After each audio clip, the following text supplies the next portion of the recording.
الحمدللہ رب العالمین والصلاة والسلام علی سید الانبیاء والمرسلین اما بعد۔ ناظرین کرام، سلسلہ درس قرآن ترجمہ و تفسیر قرآن کے سبق نمبر 41 کے ساتھ حاضر ہیں، اس امید پر کہ اللہ رب العزت توفیق عمل نصیب فرمائے، اللہ تعالیٰ اس سلسلے کو ہمارے لیے باعث مغفرت بنائے۔ اللہ کریم جل جلالہ نے کلام پاک میں ارشاد فرمایا، آئیے درس قرآن کا آغاز کرتے ہیں۔ وَلَا تَقُولُوا لِمَنْ يُقْتَلُ فِي سَبِيلِ اللَّهِ أَمْوَاتٌ بَلْ أَحْيَاءٌ وَلَٰكِن لَا تَشْعُرُونَ، اور جو اللہ کی راہ میں مارے جائیں انہیں مردہ نہ کہو بلکہ وہ زندہ ہیں لیکن تمہیں اس کا شعور نہیں۔ صبر کے ذکر کرنے کے بعد اب اس آیت کریمہ میں اللہ تبارک و تعالی نے صبر کرنے والوں کی ایک عظیم قسم، یعنی جو لوگ اللہ تبارک و تعالیٰ کی راہ میں شہید ہوتے ہیں، یقیناً وہ بھی مصائب اور آلام پر صبر کرنے والے ہوتے ہیں، تو اللہ تعالیٰ نے صبر کی مثال قائم کرنے والوں کی ایک عظیم قسم شہداء کا یہاں سے ذکر فرمایا۔ گرامی قدر احباب، یہ آیت کریمہ شہداء کے حق میں نازل ہوئی۔ بعض لوگ شہداء کے بارے میں یہ باتیں بنایا کرتے تھے کہ اگر وہ ہمارے پاس رہتے، جنگ میں جا کر نہ لڑتے تو دنیا کی نعمتوں سے وہ محروم نہ ہوتے۔ وہ یہ عقیدہ رکھتے تھے کہ اب یہ لوگ مر کر شہید ہو کر ہمیشہ کے لیے چلے گئے اور دنیا کی نعمتوں سے محروم ہو گئے۔ تب اللہ کریم جل جلالہ نے یہ آیت کریمہ نازل فرما کر بتایا کہ انہیں مردہ مت کہو، بل احیاء، بلکہ وہ تو زندہ ہے، وَلَٰكِن لَا تَشْعُرُونَ، لیکن ان کی زندگی کا تمہیں شعور نہیں۔ گرامی قدر احباب، شہداء کے بہت سارے فضائل ہیں۔ اللہ کریم نے متعدد مقامات پر قرآن پاک میں شہداء کی فضیلت کو بیان فرمایا۔ اس آیت کریمہ میں اللہ تعالیٰ نے فرمایا کہ انہیں مردہ مت کہو، یعنی انہیں نہ تو زبان سے مردہ کہنے کا، صرف انہیں زبان سے مردہ کہنے سے منع نہیں کیا گیا، بلکہ جو اللہ کی راہ میں مارے جاتے ہیں اللہ کریم نے انہیں دل میں بھی مردہ تصور کرنے سے منع فرمایا۔ فرمایا وَلَا تَحْسَبَنَّ الَّذِينَ قُتِلُوا فِي سَبِيلِ اللَّهِ أَمْوَاتًا بَلْ أَحْيَاءٌ عِندَ رَبِّهِمْ يُرْزَقُونَ، کہ وہ تو زندہ ہیں اور انہیں ان کے رب کی طرف سے رزق بھی دیا جاتا ہے۔ اللہ اکبر۔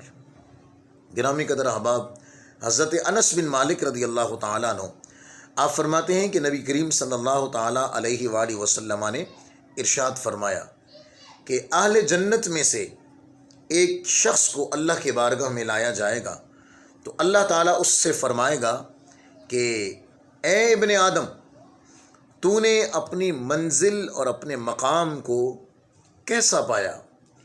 وہ عرض کرے گا اے میرے رب عز و جل، بہت اچھی منزل ہے، بہت عمدہ جگہ ہے۔ اللہ تعالیٰ فرمائے گا تیری کوئی اور تمنا ہے؟ وہ عرض کرے گا میں تجھ سے یا رب العالمین اتنا سوال کرتا ہوں کہ تو مجھے دنیا کی طرف واپس لوٹا دے اور میں 10 مرتبہ تیری راہ میں شہید کیا جاؤں۔ عزیزان من، یہ اس جنتی کی جو تمنا ہے یہ صرف اس لیے نہیں تھی کہ اللہ تبارک و تعالی کی جنت میں جو ہے وہ کچھ کمی تھی، بلکہ اس لیے تھی کہ وہ جو شہید ہونے سے شہادت کی لذت پا چکا تھا وہ دوبارہ اس لذت کو پانا چاہتا تھا۔ عزیزان من، یہ بھی سماعت فرما لیجیے، شہید کس کو کہتے ہیں؟ شہید اس مسلمان مکلف کو کہتے ہیں کہ جو اللہ کی راہ میں میدان جنگ میں ظلماً مارا گیا ہو کسی تیز ہتھیار کے ساتھ، اور جس کے مرنے کے بعد کوئی مال بھی واجب نہ ہو اور معرکہ جنگ میں پایا گیا ہو، اور اسے شہید کہا جاتا ہے۔ اور کچھ شہید وہ ہوتے ہیں کہ جن کو شہادت کا درجہ تو ملتا ہے لیکن وہ اس شہید سے کچھ مختلف ہوتے ہیں۔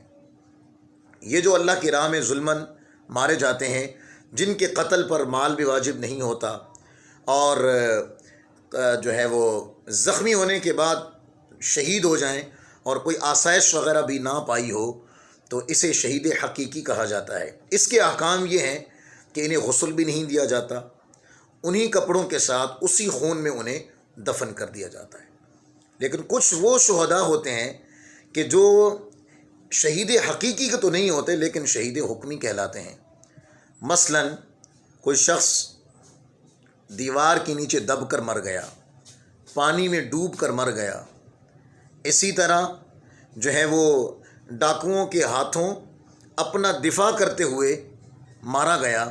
تو ایسے شخص جو ہیں، اس طرح احادیث کے اندر غالباً 40 افراد اس طرح کے ہیں جنہیں حکمی طور پر شہید کہا گیا، یعنی آخرت میں ان کو درجہ تو شہید والا ملے گا،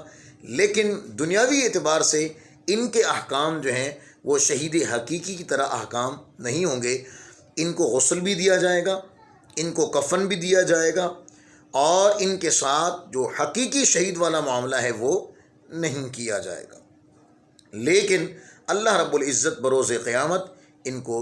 شہادت کا درجہ عطا فرمائے گا۔ گرامی قدر احباب، اللہ کی بارگاہ میں دعا ہے اللہ رب العزت